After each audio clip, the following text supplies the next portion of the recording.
Apocalipsis, capítulo 21, versículo 21.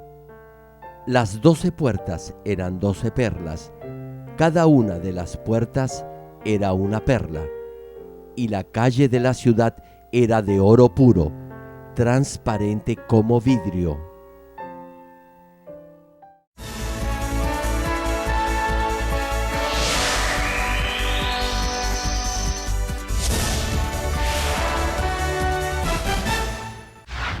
El predicador, reverendo Gerald Lee, antes de creer en el Señor, sufrió por 7 años de diversas enfermedades, pero un día tuvo un encuentro con Dios y fue sanado de todas sus dolencias.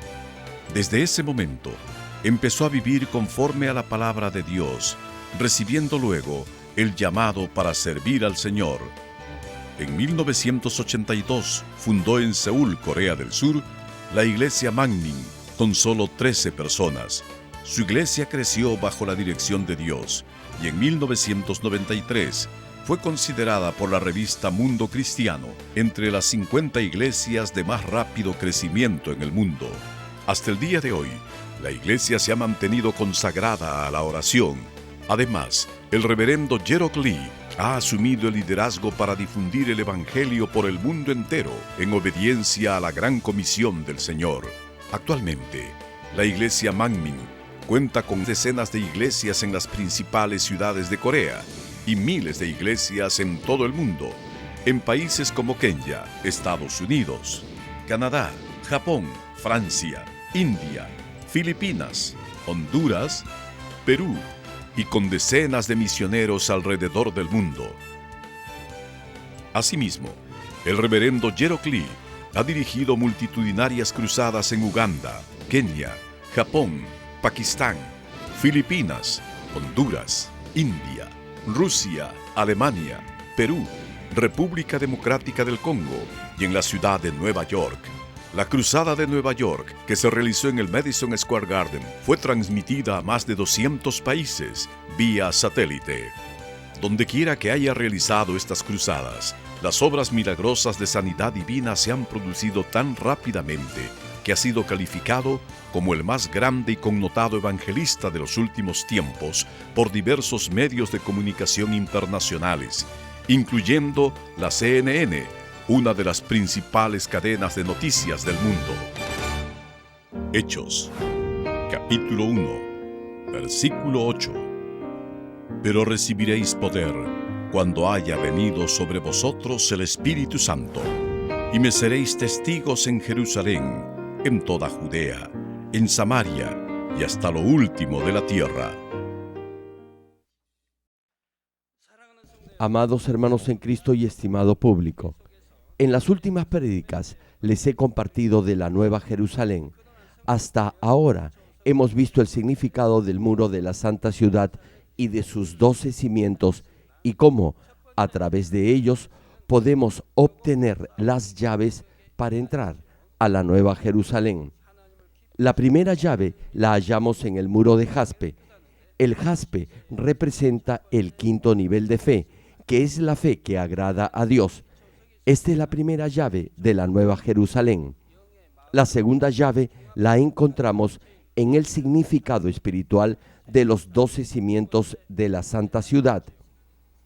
La unión de esas 12 clases de corazones espirituales representados por los 12 cimientos es el perfecto amor, y este perfecto amor es la segunda llave para entrar a la Nueva Jerusalén. Hoy les compartiré la tercera llave de la Santa Ciudad. Esta la hallamos en las puertas de la misma ciudad. Espero que graben en su mente todos estos mensajes que han escuchado sobre la Nueva Jerusalén y puedan conseguir las llaves para entrar a la ciudad. Oro en el nombre del Señor para que con autoridad lleguen a atravesar las puertas de la Nueva Jerusalén y así puedan entrar en ella. Estimado público, la tercera llave de la Santa Ciudad la encontramos oculta en el significado de las 12 puertas de la ciudad. Hay 3 puertas en cada lado del muro, es decir, 3 al norte, 3 al sur, 3 al este y 3 al oeste, y cada una se encuentra aproximadamente a 800 kilómetros de la otra. Apocalipsis capítulo 21, versículo 25 señala al respecto: sus puertas nunca serán cerradas de día, pues allí no habrá noche. En este pasaje, cuando se menciona sus puertas nunca serán cerradas, quiere decir que no tendrán candado. Por ello, cuando uno se pare delante de una de esas puertas, ésta se abrirá automáticamente. La primera parte de Apocalipsis capítulo 21, versículo 12, añade: tenía un muro grande y alto, con 12 puertas, y en las puertas 12 ángeles. Es decir, cada puerta de la Nueva Jerusalén tendrá un ángel guardián. Estos ángeles serán enormes, serán como los jefes de la guardia de la ciudad. Antiguamente había guardas apostados de día y de noche en las puertas de cada ciudad que impedían que enemigos o extraños entraran en ella. Y era porque una vez que una puerta era abierta, resultaba fácil conquistar la ciudad. Sin embargo, en el cielo no habrá enemigos ni nada parecido, y las puertas de la Nueva Jerusalén permanecerán siempre abiertas. Entonces, ¿por qué habrá ángeles cuidando cada puerta? Hay 3 razones para ello. Primero, es porque la guardia simboliza la riqueza, la autoridad y la gloria de la santa ciudad. Es porque dentro de la ciudad estará ubicado el trono de Dios. Además, allí residirán los siervos que han alcanzado el mayor nivel de fe en toda la historia de la humanidad. Tan solo por eso, incluso los ángeles que guardan las puertas de la ciudad deberán ser de gran dignidad y autoridad. Tan solo viendo a estos ángeles sentiremos la magnificencia de la Nueva Jerusalén. Segundo, vigilar las puertas es una de las obligaciones asignadas a estos ángeles. Hebreos capítulo 1, versículo 14 señala: ¿no son todos espíritus ministradores enviados para servicio a favor de los que serán herederos de la salvación? Sí, hermanos, los ángeles son espíritus ministradores enviados por Dios para servirlos. No obstante, los que no creen en ello no tendrán estos ángeles. Dios envía estos ángeles para proteger a aquellos hijos cuyos nombres están escritos en el libro de la vida en el cielo. La razón principal por la que Dios creó estos ángeles es para ayudar, servir y cuidar a sus hijos. Dios da un ángel a cada persona que nace en esta tierra, y cada ángel se responsabiliza de esa alma. Tiene la función de registrar todas las palabras y acciones de cada uno en este mundo. Y Dios, en el día del juicio final del gran trono blanco, recompensará a cada uno conforme a esos datos. Sin embargo, los verdaderos hijos de Dios recibirán un ángel adicional. Generalmente nos referimos a este ángel como ángel guardián. Dios envía a estos ángeles para que protejan a sus hijos de cualquier enfermedad o accidente. Por cierto, estos ángeles protegen a los hijos de Dios siempre y cuando estos caminen en la luz. De acuerdo a la justicia de Dios, los ángeles no podrán proteger a aquel que está caminando en tinieblas, es decir, a aquel que esté pecando. Si peca y anda en la oscuridad, Dios se alejará de usted, y lo mismo hará su ángel guardián. Los que tienen sus ojos espirituales abiertos podrán ver que cuando pecan, el ángel se aleja y le da la espalda. Este ángel no lo podrá mirar. Incluso antes de pecar, el ángel le advertirá, le suplicará que no lo haga, le dirá que no debe pecar, pero no lo podrá oír. Sin embargo, los que andan en el Espíritu y los que en verdad aman a Dios, sí podrán oír su voz, y aun si no la escucharan, sentirían en su corazón que están yendo en contra de la verdad y que no están viviendo conforme a la palabra de Dios. Sentirán eso en su corazón. Será la intervención del Espíritu Santo y también de los ángeles. Repito, aun si no oye la voz del Espíritu Santo, lo sentirá en su corazón. No obstante, si a pesar de la advertencia, aún así peca, el ángel se alejará de usted y lo abandonará. Esa es la justicia divina. Entonces, Satanás entrará en su corazón e incitará su mente y su corazón para que se vaya por la senda de la falsedad y la mentira. De esta manera, los ángeles obran incluso en esta tierra y en el reino de los cielos cumplirán diversas labores. Una de ellas es cuidar las puertas de la santa ciudad. No es que estén obligados a hacerlo, sino que es una labor que se les ha asignado dentro de la organización y armonía del reino espiritual. Tercero, guardar la entrada de las puertas demuestra el orden que hay en la Nueva Jerusalén. El reino de los cielos se rige por un estricto y preciso orden, sin error alguno, no por fuerza ni por mandato. Todo se desarrolla allí en forma natural dentro del orden establecido por Dios. Las recompensas, los cargos y la autoridad se otorgarán de acuerdo a la justicia de Dios, quien retribuye a cada quien conforme a lo que ha hecho, y todo se regirá de manera ordenada de acuerdo al rango y la posición. No obstante, nadie se exaltará ni presumirá porque su posición es mayor que la de otros. En el cielo, todos serán hijos e hijas de Dios y se respetarán y amarán. Y esto se hará en forma natural de acuerdo al orden espiritual. Es como los que son bien educados y tienen buenos modales, quienes en forma espontánea respetarán y tratarán con mucha cortesía a los mayores. Ya les he mencionado que a cada hijo de Dios se le asignará un ángel, pero tal vez se pregunte si estos ángeles tendrán rangos.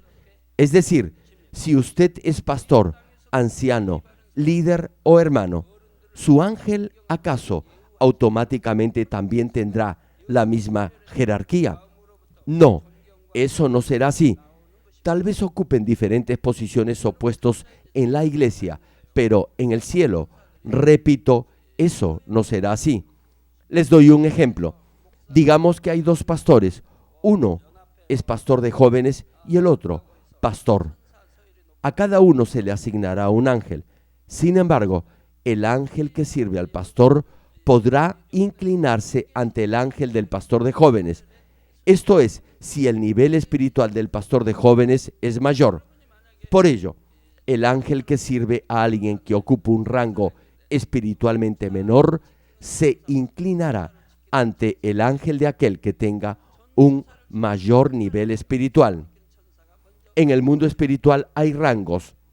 Mientras mayor sea su nivel espiritual, más se asemejará a Dios y al Señor, y mayor rango tendrá el ángel que se le asigne. Es diferente a la posición y orden que se establece en el plano natural o carnal. De acuerdo al nivel y al orden espiritual, el inferior se inclinará ante el superior. Por ello, en el cielo todo funcionará en forma perfecta. Pregúntese, ¿qué sucedería si los que vivieran en el tercer reino de los cielos o en otros lugares pudieran entrar a la Nueva Jerusalén cuando quisieran? Claro, ellos se sentirían felices, pero sin el debido autocontrol, el valor que tiene la mejor morada en el cielo se iría perdiendo. Es decir, si el orden en la Nueva Jerusalén se rompiera, su belleza no perduraría. La santa ciudad debe ser lo máximo en excelencia, majestad, felicidad, esplendor, belleza y comodidad. No se puede romper este orden. Por ello, para mantener este orden es necesario que haya ángeles que vigilen las puertas de entrada a la Nueva Jerusalén. Ahora bien, ¿por qué hay 12 puertas? ¿Acaso una sola no bastaría? Si tienen idea del tamaño de la Nueva Jerusalén, entenderán por qué una sola puerta no sería suficiente. Hermanos y hermanas en Cristo, ya les he mencionado que la tercera llave de la Nueva Jerusalén está oculta en el significado espiritual de las puertas de la Santa Ciudad. La pregunta es, ¿cómo podremos conseguir esta llave? La primera parte de Apocalipsis capítulo 21, versículo 21 señala: las 12 puertas eran 12 perlas. Cada una de las puertas era una perla. Este pasaje nos dice que las 12 puertas de la Nueva Jerusalén están hechas de perlas. Pero preste atención a la escritura. Dice, cada una de las puertas era una perla. En otras palabras, cada puerta estará hecha de una sola perla. ¿Se imaginan? Si el muro de la Nueva Jerusalén es inmenso, las puertas también lo serán, y cada una de ellas estará hecha de una sola perla. No es que una puerta esté hecha de varias perlas, sino que estará hecha de una sola perla.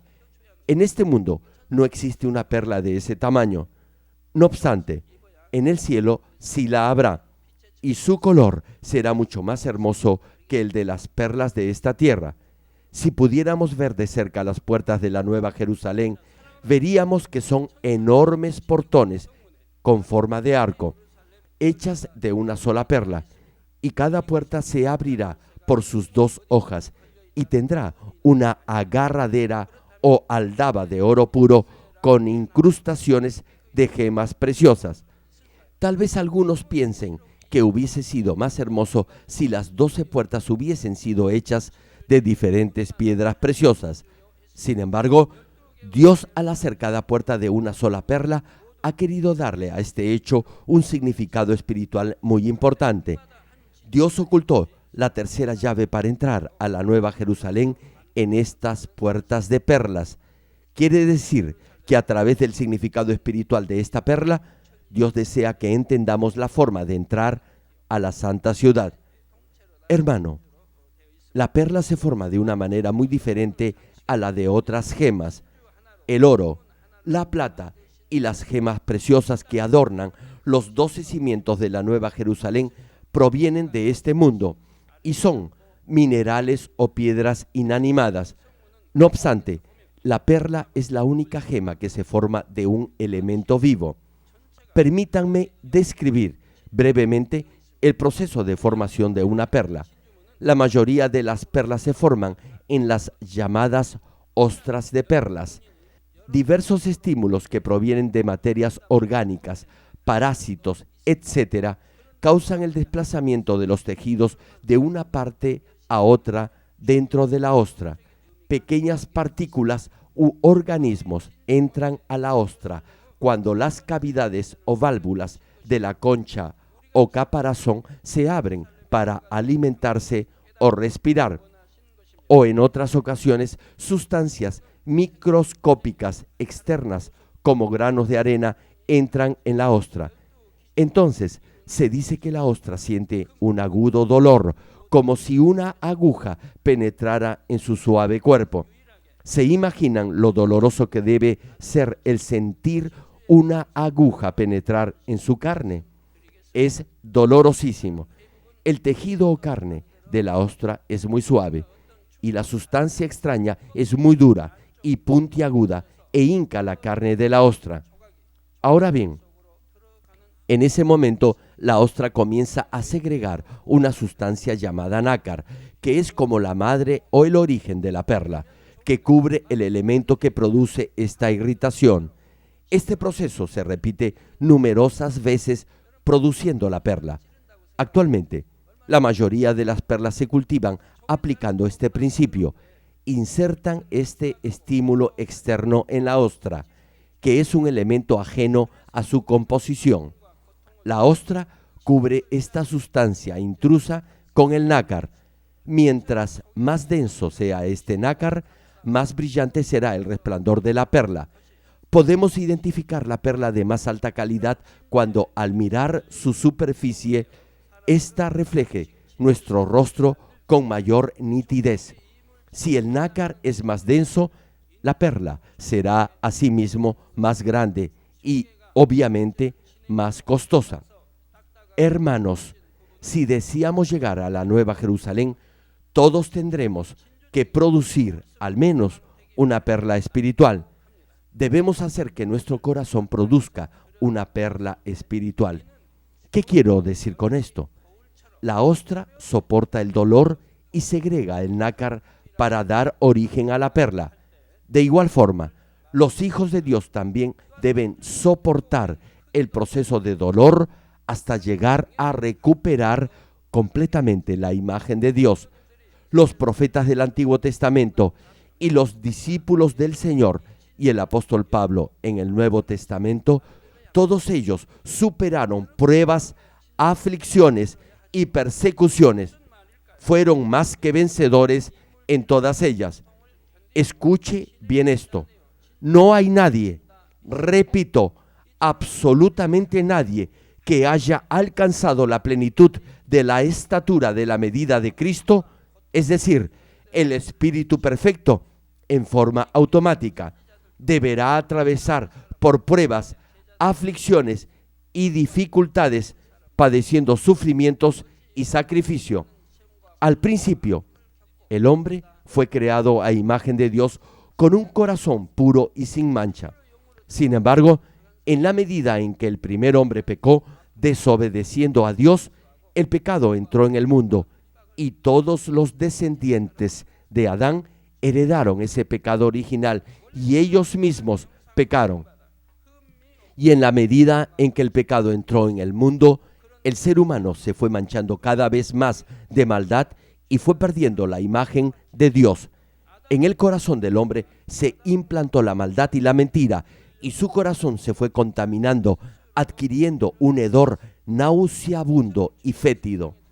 Pero Dios muestra su amor incluso con esta clase de personas que viven en este mundo lleno de pecado y con ese corazón pecaminoso. Abrió el camino de la salvación por medio de su unigénito Hijo Jesucristo. Y así, todo aquel que cree en Él será perdonado de sus pecados por medio de la sangre de Jesús. No solo de sus pecados del pasado, sino también de los que vuelva a cometer. Dios lo perdonará si en verdad se arrepiente de todo corazón. Algunos me malinterpretan cuando digo que Dios los perdona si vuelven a pecar. Presten atención a lo que les voy a decir. Los que cometen las obras de la carne, si quieren derribar el muro de pecado que los separa de Dios, deberán arrepentirse de todo corazón. Deberán humillar su corazón con lágrimas y llanto ante Dios. Deberán hacerlo de todo corazón y luego deberán cortar completamente con el pecado. Entonces podrán ser perdonados. No obstante, si continúan pecando, tal como menciona la carta a los Hebreos, no serán perdonados. Ya saben que lo que hacen es pecado y saben, además, que eso los conduce a la perdición y a la muerte. Y aún así, consciente y voluntariamente, persisten en pecar.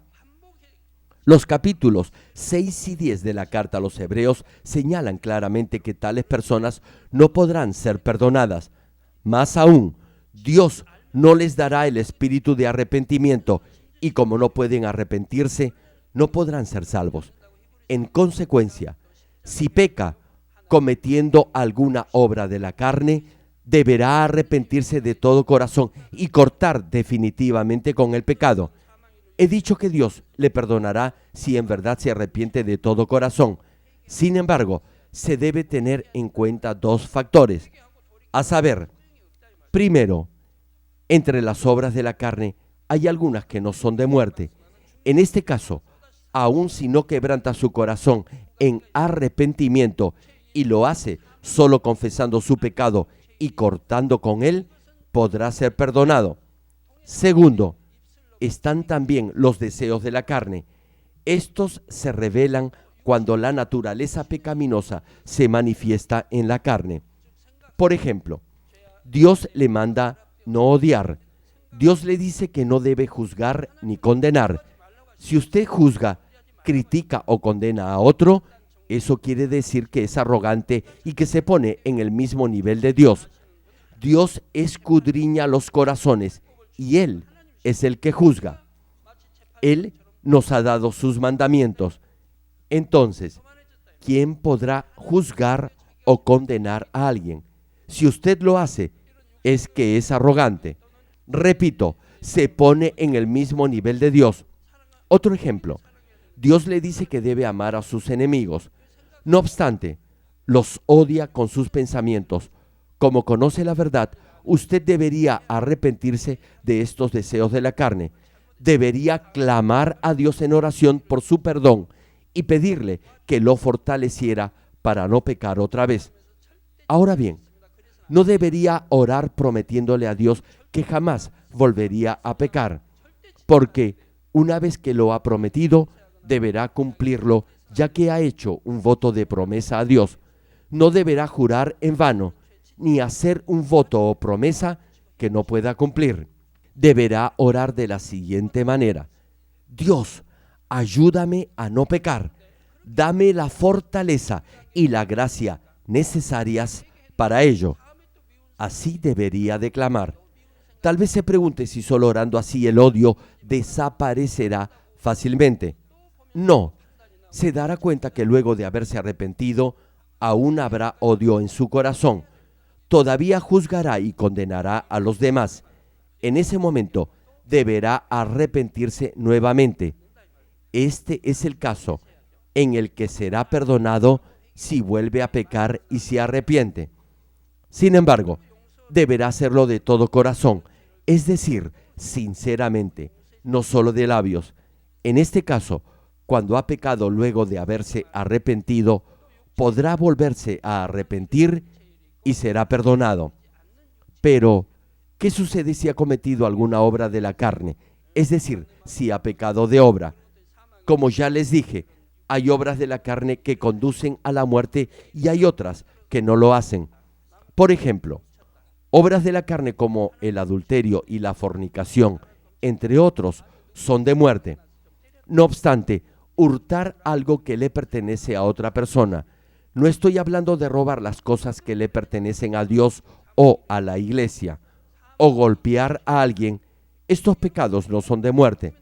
Desde luego, si continúa haciéndolos, se volverán pecados que los llevarán a la muerte. Sin embargo, al principio podrá arrepentirse y cortar con esos pecados. Se arrepentirá, por ejemplo, de ser violento y de haber golpeado a otras personas. Cuando corta de esta manera con el pecado, será perdonado. Repito, hay obras de la carne que son de muerte y otras que no lo son.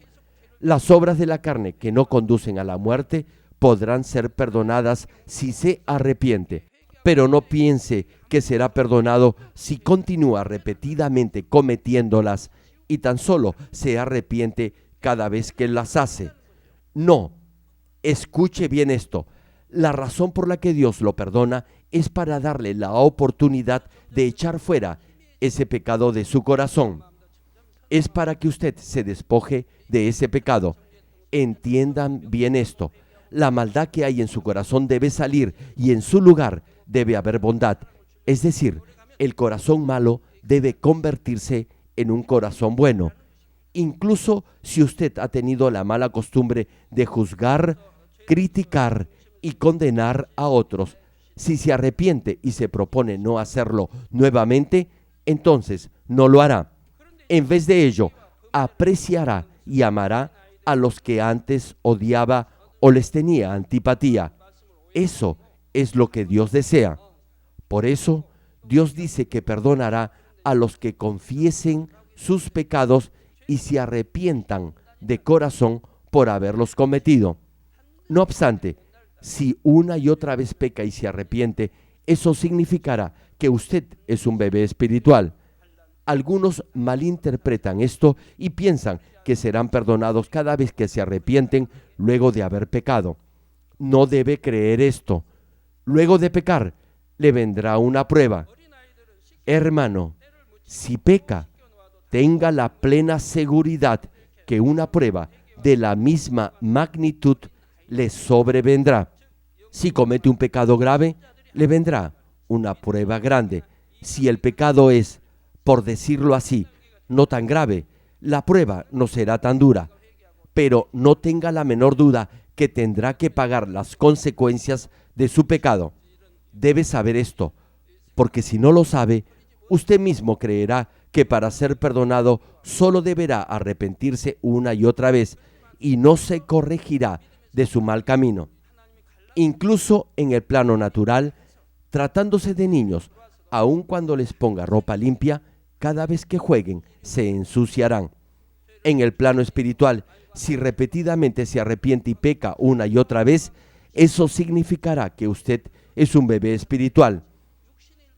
En el nivel espiritual, es algo que hacen los que están en el primer o en el segundo nivel de fe. Sin embargo, si ha llegado al tercer nivel de fe, no debería hacer eso.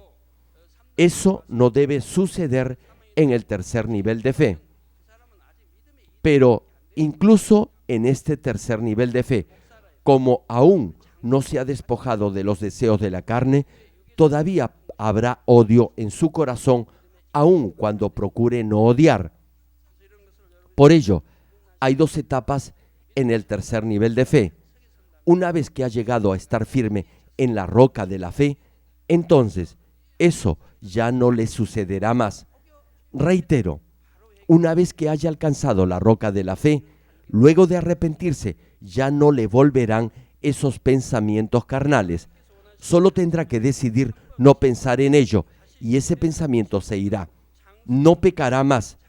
Cuando ha llegado al tercer nivel de fe, ya no cometerá las obras de la carne, es decir, no pecará de obra ni de acción.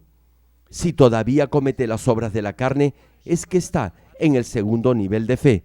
No importa el cargo o la posición que ocupe en la iglesia, sea siervo, líder o anciano, tan solo tendrá ese cargo en el plano natural, pero espiritualmente aún estará en el segundo nivel de fe. Debe discernir esto en forma correcta.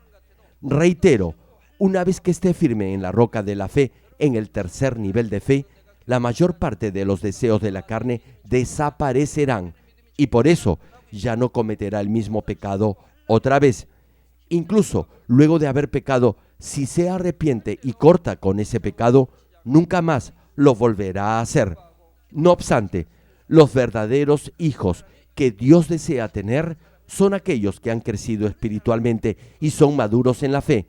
Son los que están firmes en la roca de la fe y no titubean ni cambian aún al enfrentar pruebas o dificultades. Una vez que han llegado a la roca de la fe, se mantienen firmes. Su fe jamás fluctuará. Hermano, si construye su casa sobre la arena, cuando venga la tormenta y el fuerte viento sople, su casa se vendrá abajo. Incluso si cree que tiene un buen nivel de fe, lo podrá comprobar solo cuando enfrente alguna prueba o dificultad. Al enfrentar pruebas y dificultades, podremos ver diferentes clases de reacción. Tenemos aquellos que están firmes en la roca de la fe, que pensarán que la situación no es crítica. ¿Saben por qué? Porque saben de antemano que la superarán. Como andan rectamente ante Dios, podrán superar toda prueba y dificultad. Sin embargo, si aún no han llegado a este nivel, tropezarán, se desanimarán y al final no se sostendrán. Escuche bien esto. El pueblo de Dios jamás, repito, jamás vive preocupado ni angustiado por las circunstancias. El Señor nos ha mandado que oremos por el reino de Dios y su justicia. Nos ha dicho que Dios lo sabe todo, que no debemos afanarnos por lo que debemos comer ni dónde dormir. Sí, hermano, Dios lo sabe todo. No necesita preocuparse por el día de mañana. Algunos se angustian por lo que podría suceder de aquí a un mes. No obstante, los que oran por el reino de Dios y su justicia no se preocuparán por nada. Pero los que no viven conforme a la justicia de Dios deberán esforzarse por santificarse y llegar al nivel del Espíritu, porque de otra manera no podrán superar las pruebas y cederán ante la presión del mundo. Podrían incluso llegar a perder su fe y el gozo y el agradecimiento que una vez sintieron desaparecerían. Sin embargo, los que están cerca de alcanzar el nivel del Espíritu sabrán esto porque ya habrán pasado por esa experiencia. Les confieso algo. Me es difícil pensar en alguien que haya podido pasar por pruebas y aflicciones más duras de las que yo he vivido. He vivido infinidad de situaciones realmente críticas, pero nunca dudé ni perdí mi gozo ni mi agradecimiento a Dios. Cada vez que atravesaba por una prueba, venía una gran bendición. Dios hizo que superara todas ellas y me bendijo grandemente. Ustedes mismos lo han visto. A mayor prueba, mayor bendición. No me afano por cosas materiales, pero sí por las espirituales, por el reino de Dios, por la iglesia y por los miembros de todas las iglesias Manmin en el mundo entero. Cuando pecan, mi corazón se aflige.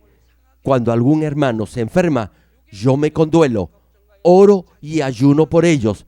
Tengo esta clase de ansiedad por el reino de Dios y su justicia. Me apeno cuando algún hermano o hermana peca y cuando se alejan de la verdad. No obstante, estas preocupaciones no afectan mi cuerpo. Las preocupaciones materiales o ansiedades carnales afectarán el funcionamiento de su cuerpo. Le dolerá el estómago, la cabeza, los intestinos e incluso los huesos. Pero las preocupaciones espirituales no afectarán su cuerpo. ¿Saben por qué? Porque el fuego del Espíritu Santo y la luz de Dios lo protegerán. Retomando la prédica, espiritualmente los verdaderos hijos de Dios, maduros en la fe, no pecarán más, sino que agradarán a Dios con una perfecta fe. Y para tener esta perfecta fe, primero deberá tener un corazón lleno de la verdad. Podrá lograr esto si saca todo pecado y toda forma de maldad del corazón y lo llena de bondad y de amor. Mientras más amor y más bondad espiritual tenga, más habrá recuperado la imagen de Dios. Dios permite en la vida de sus hijos pruebas que los refinen para que ellos puedan cultivar bondad y amor espiritual en sus corazones. A través de diversas circunstancias, permite que hallen el pecado y la maldad que hay dentro de ellos. Cuando encuentre ese pecado y esa maldad, sentirá dolor en su corazón. Es como cuando ese elemento extraño se introduce dentro de la ostra e hinca su suave tejido. Sin embargo, debe estar consciente que sentirá ese dolor cuando pase por pruebas debido al pecado y a la maldad que hay en su corazón. Una pregunta: ¿por qué se preocupa? ¿Por qué se aflige su corazón? ¿Por qué se afana por las cosas del mundo? En el capítulo 6 del Evangelio de Mateo, el Señor nos dice que no debemos afanarnos por nada. Nos dice que debemos confiar en Dios en todas las cosas. Repito, ¿por qué se preocupa? ¿Por qué se turba su corazón cuando enfrenta pruebas y aflicciones? ¿Por qué desaparece su gozo y ya no da gracias a Dios? Si anda rectamente, si vive por la palabra de Dios y camina en la luz, no debería de preocuparse, porque las bendiciones lo seguirán y lo alcanzarán. Dios lo consolará y lo bendecirá cuando supere esas pruebas.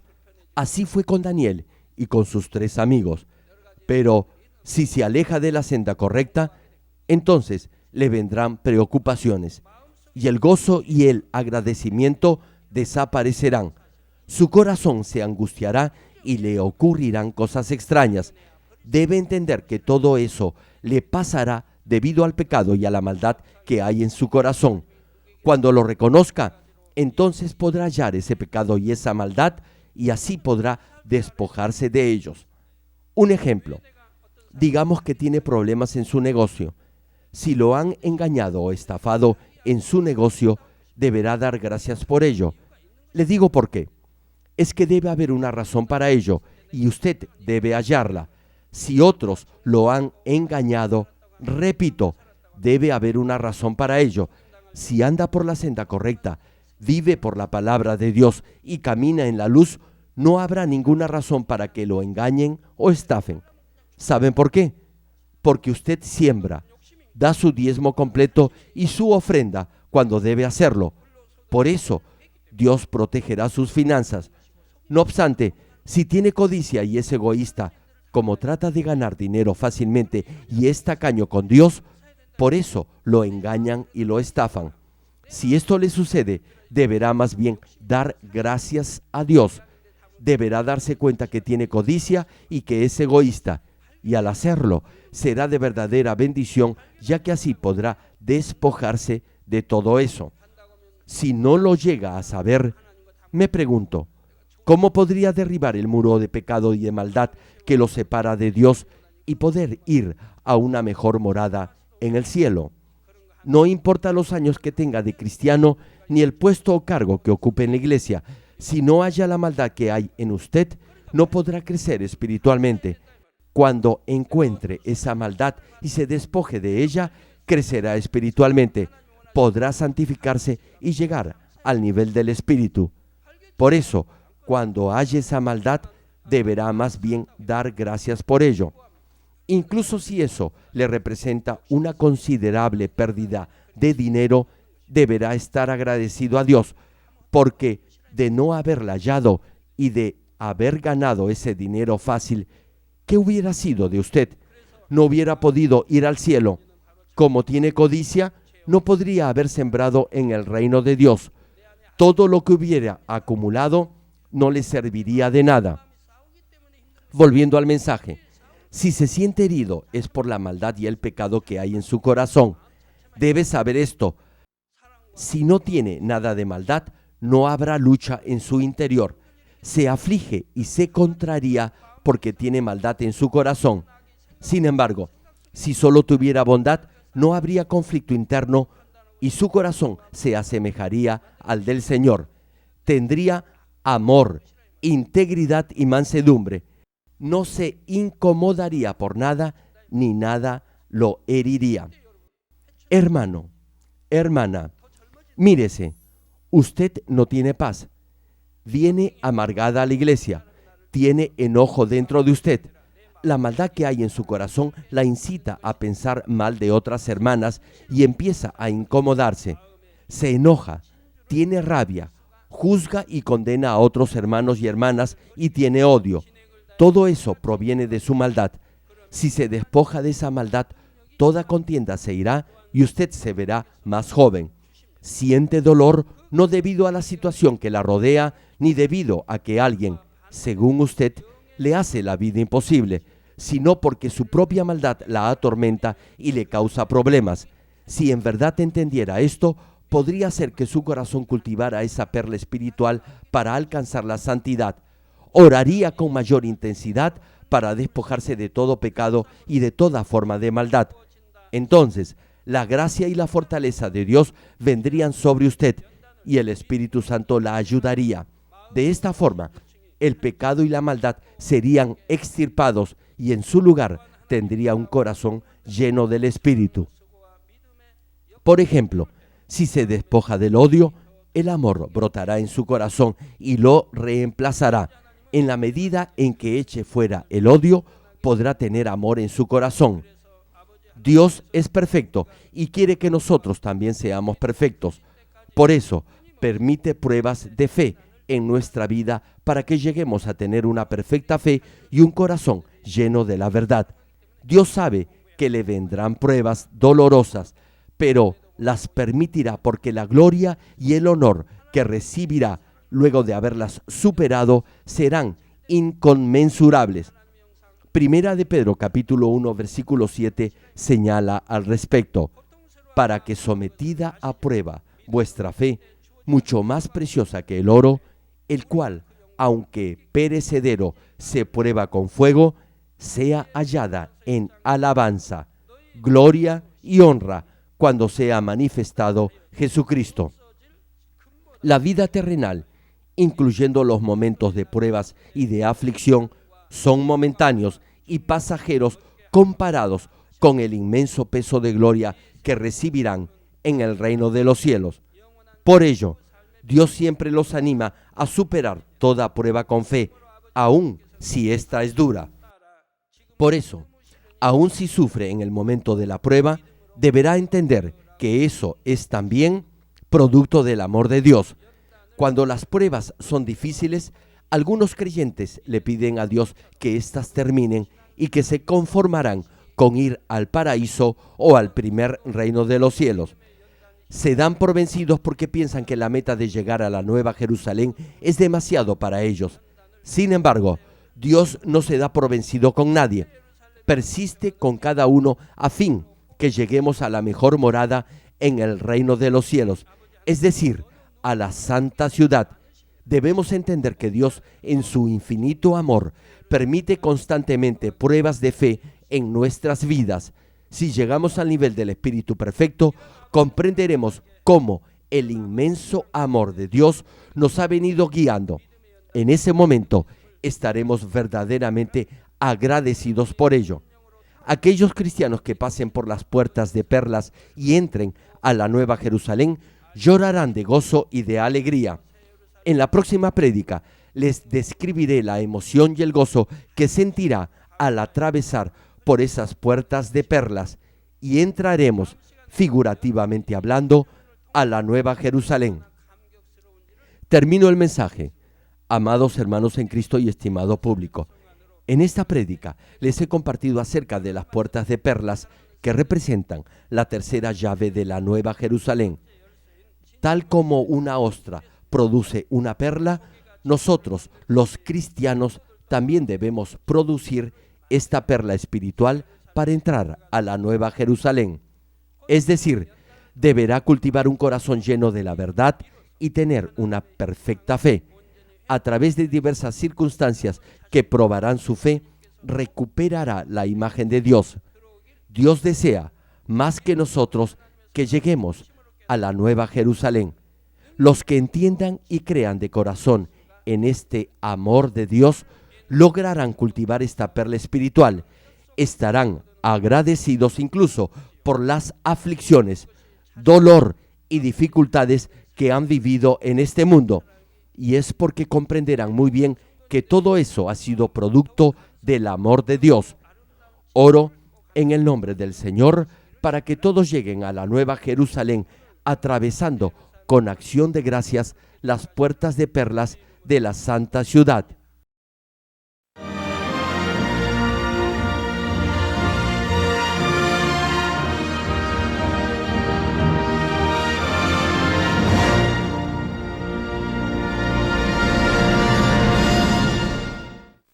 Ahora oraré por todos aquellos que están enfermos.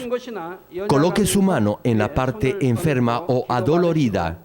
Si usted no está enfermo, pero desea que Dios le conceda los deseos de su corazón, coloque su mano sobre su pecho y reciba esta oración con fe.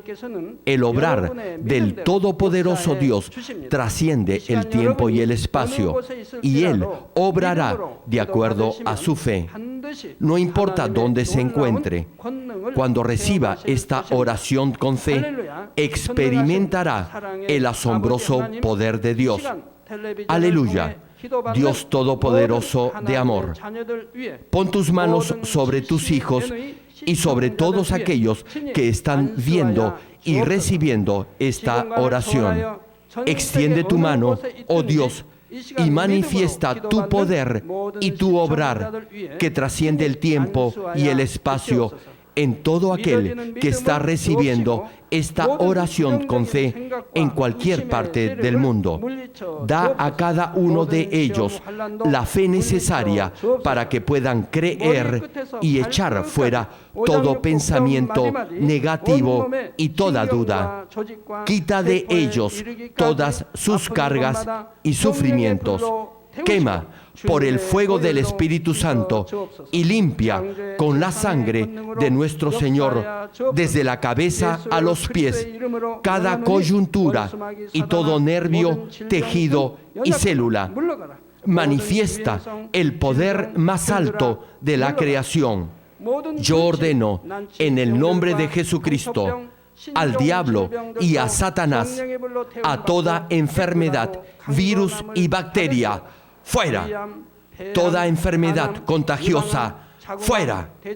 Toda enfermedad terminal, endémica, sea quemada por el fuego del Espíritu Santo. Que haya sanidad en todo tipo de cáncer, sida, leucemia, enfermedades cardíacas, pulmonares y todo tipo de dolencias que afectan a la mujer, hipertensión, diabetes, enfermedades de la piel e inflamación. Que toda parálisis, artritis y hernia sean sanadas. Que todo dolor, lumbago y jaqueca desaparezcan.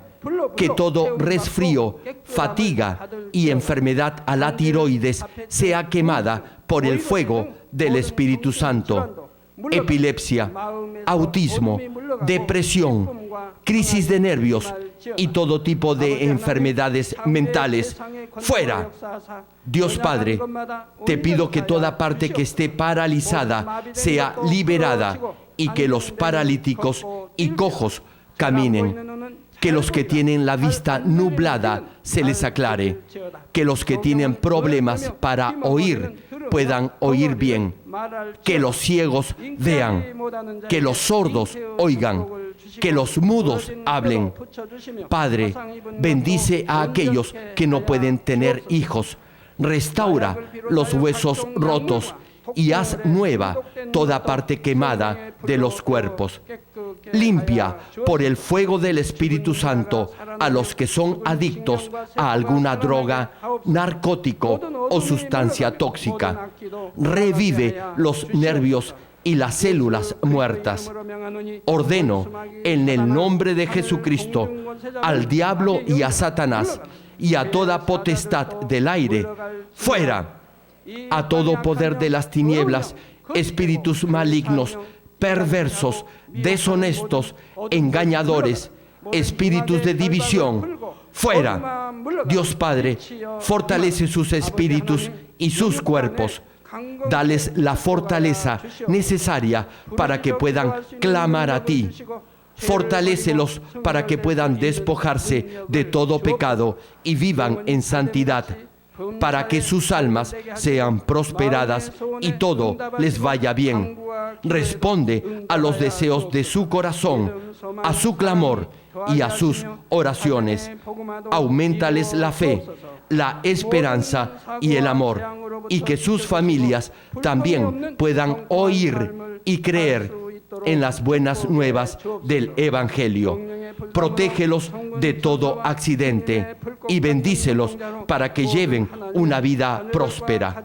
Protege a todos tus hijos en sus hogares, trabajos y negocios con el fuego del Espíritu Santo. Bendícelos en su entrada y en su salida y en todo lugar a donde vayan. Y bendícelos para que puedan prestar y nunca pedir prestado. Dales sabiduría y entendimiento y que sean llenos del Espíritu Santo. Da a todos los ministros la habilidad para llevar a cabo bien sus deberes y que haya también un gran avivamiento en cada iglesia. Manifiesta tu obrar para que con sus labios puedan testificar: Dios me ha respondido y he sido bendecido por Él. Dios Padre, te doy las gracias. Toda la gloria sea para ti. He orado en el nombre del Señor Jesucristo. Amén. Me dio un parálisis facial de un lado de todo el cuerpo. Aleluya, praise the Lord. Gloria a Dios. Alabado sea el Señor. Podía caminar. Aleluya. No podía caminar por 3 años y ahora puede. Now she's standing by herself. Aleluya. Gloria a Dios. Gloria al Señor. do it. You can do it. Just slightly. Suavemente. Hallelujah. Aleluya. Demuéstrele que en el nombre de Jesús usted ha sido sanada. Pueden verla ahora. And Reverend Dr. Jack. Ahora estuve en la cama, pero ahora estoy ya mejor. Tírela, por fe, tírela. Throw away the crutches by faith. Tell him. No puede caminar 5 años. 5 years you couldn't walk. Hallelujah. AIDS. ¿Por cuánto tiempo has estado sufriendo del SIDA? 7 años. For 7 years. 7 years. So what happened tonight when you received ¿Qué fue lo que pasó esta noche cuando recibiste la oración del Dr. Lee? Gracias a Dios fue sana. I believe I was healed. ¿Quién te sanó? Cristo. Cristo. Aleluya.